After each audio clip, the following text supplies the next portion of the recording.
Hey everyone, I'm Vince White for White, Ricotta, and Marks, and today we're talking about valuing a settlement. How much should you be demanding on your case? It's a constant question. It's a constant source of conflict between clients and attorneys. It's a big source of conflict between attorneys and defense attorneys. Plaintiff side attorneys have very different ideas about what cases are worth than defense side attorneys. And frankly, I think defense side attorneys have very different ideas from their own clients about what a case is worth. But today we're really talking about the conversation between a plaintiff side employment attorney handling, a discrimination case, a sexual harassment case, an overtime case, and her or his client.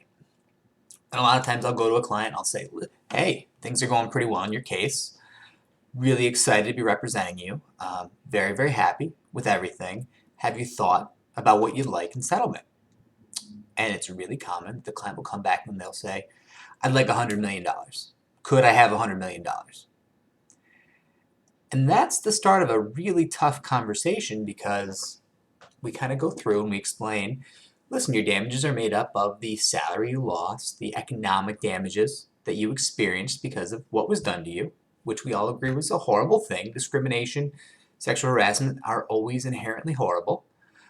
So it's the salary you lost, your economic damages, your emotional damages, what you've been through, your physical symptoms of anxiety, of stress, of turmoil, all of these things you've experienced. And third, and certainly not least, potentially your punitive damages, the retaliation you experienced, the things that were done to you because you dared to stand up to your employer over discrimination. And we've talked about that and how that's calculated and how judges look at that and how juries might look at that. And it seems like some clients, they hear all of that, they nod, they agree, they certainly are very smart people, very successful people, whatever it is, more than capable of understanding that process. And they digest that information and then they look you straight in the eye and they say, I'd like $100 million. Okay, all right, well, that's never going to happen.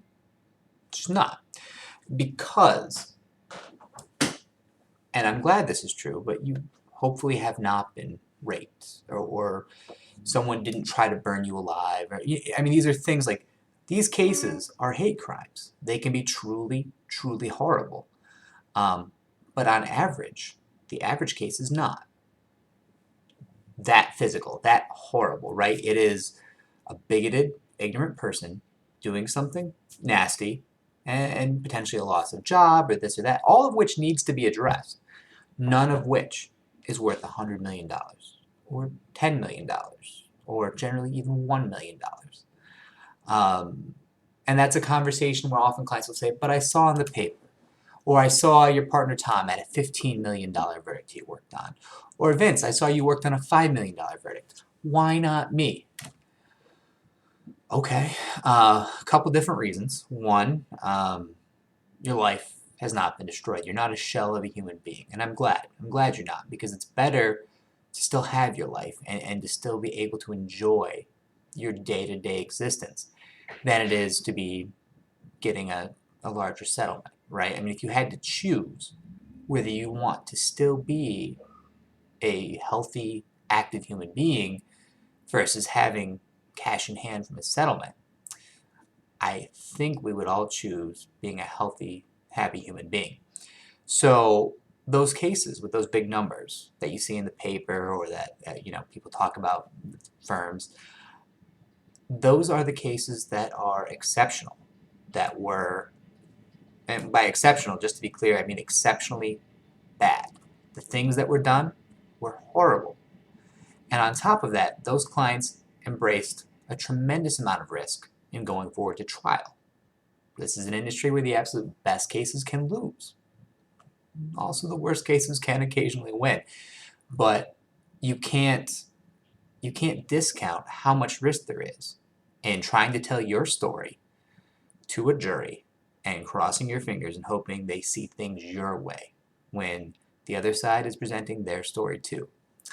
So those clients have gone the entire distance. They've gone all the way through trial. They've risked everything. They've done their depositions. They've testified at trial. They did all of their prep, went through all the turmoil, face the people who wronged them. And it worked out. You know who you don't hear about?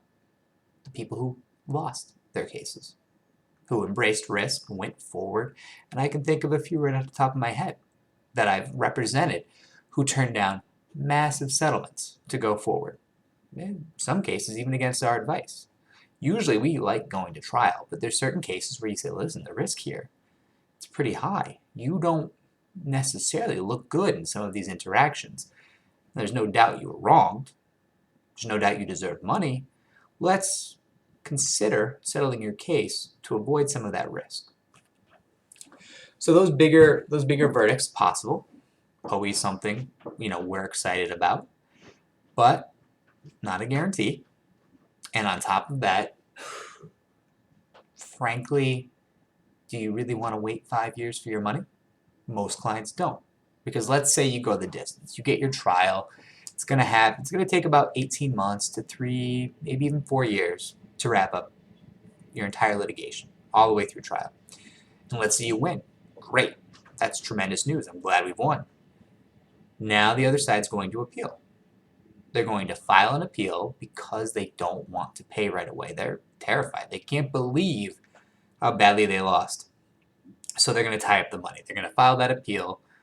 It might be frivolous. It might not be frivolous. Who knows? But they're going to get to hold on to their money for another year, maybe longer. They're going to come to you and they're going to say, sure, you won big. Do you want 30% of that today? Or do you want to hope you get all of that a couple of years from now when this appeal wraps up?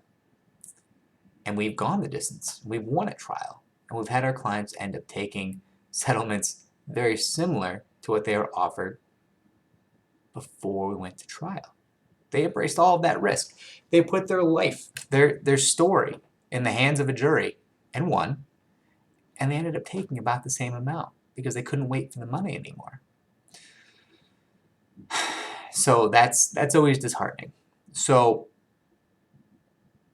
that's why I say what you want out of a settlement is not as relevant as what is probably the right number that you should be demanding.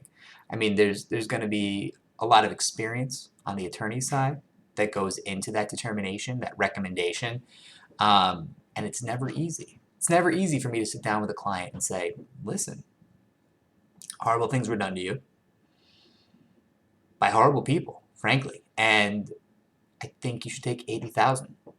Like that would be the right settlement number here. It's almost offensive to have to do that. I mean, how do you look at someone and say, listen, I know you've been the victim of some horrible things. I'm going to stick a price tag on that, and it's only going to be 80. It might even be 40. Who knows? Or it might even be, listen, your case is not going well.